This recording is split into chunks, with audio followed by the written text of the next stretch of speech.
ಚಾಮರಾಜನಗರ ಸೇರಿಸ್ಬಿಡಿ, ಯಾವಾಗಲೂ ಅವರೇ ಮಾಡ್ತಿದ್ರು. ಚಾಮರಾಜನಗರದಲ್ಲಿ ಏನು ಯಾವ ನಡೀತಿತ್ತು ದಸರಾ ಯಾವಲ್ಲರೂ ಮಾಡ್ತಿರೋದಲ್ಲ, ಮಾಡಲ್ಲ ನಾವು ಅಲ್ಲಿ ದಸರಾನ ಚಾಮರಾಜನಗರದಲ್ಲಿ ಮಾಡಲ್ಲ. ಏನು ಸರ್ ಮಾಡಿದ್ರು ಚೆನ್ನಾಗಿ. It is not correct. ಮೈಸೂರಿನಲ್ಲಿ ದಸರಾ ಇರೋದು, ಈ ಚಾಮರಾಜನಗರದಲ್ಲಿ ಇದ್ರ ಅರಸರು ಶುರು ಮಾಡಿಸಿದ್ರು. ಇಲ್ಲ, ನಾನು ಮಾಡಿಸಿಲ್ಲಪ್ಪ, ನಾನಿದ್ದಾಗ ಮಾಡಿರಲಿಲ್ಲ ಅದನ್ನು. 94ರಿಂದ 99 ನಾನು ಡಿಸ್ಟ್ರಿಕ್ಟ್ ಇನ್ಚಾರ್ಜ್ ಮಿನಿಸ್ಟರ್ ಇದ್ದ ಹಾಗೆ ಮಾಡಿರಲಿಲ್ಲ. 13 ನೀವೇ ಶುರು ಮಾಡಿಸಿರೋದು. ಹಾಂ, ಇಲ್ಲಪ್ಪ, ನಾನು ಮಾಡಿ ಚಾಮರಾಜನಗರ ನೀವು ಒತ್ತಾಯ ಮಾಡೋಕ್ಕೆ ಹೋಗ್ಬೇಡಿಯಪ್ಪ ಈ ಸಾರಿ.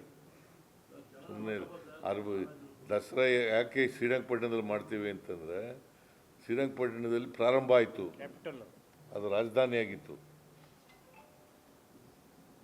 ನೀವೆಲ್ಲ ಚಾಮರಾಜನಗರಕ್ಕೆ ಬರ್ರಿ, ಅಲ್ಲ ಮೈಸೂರಿಗೆ ಬರ್ರಿ, ಎಲ್ಲ ಚಾಮರಾಜನಗರದವರು.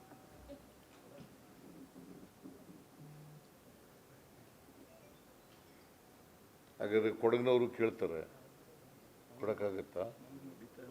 ಮಂಗಳೂರವರು ಕೇಳ್ತಾರೆ. ಈಗ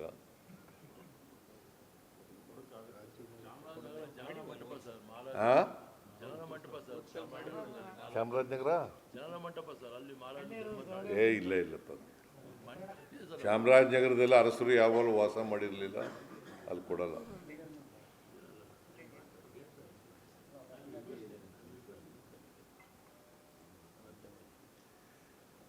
ನೀವು ಮೈಸೂರಿನಲ್ಲಿ ಅಲ್ಲ ಚಾಮರಾಜನಗರದಲ್ಲಿ ಶ್ರೀರಂಗಪಟ್ಟಣದಲ್ಲಿ ದಸರಾ ಮಾಡೋದ್ರಿಂದ ಮೈಸೂರಿಗೆ ದಸರಾಕ್ಕೆ ಬರೋರು ಮತ್ತು ಅದರ ಮಹತ್ವ ಕಡಿಮೆ ಆಗುತ್ತೆ.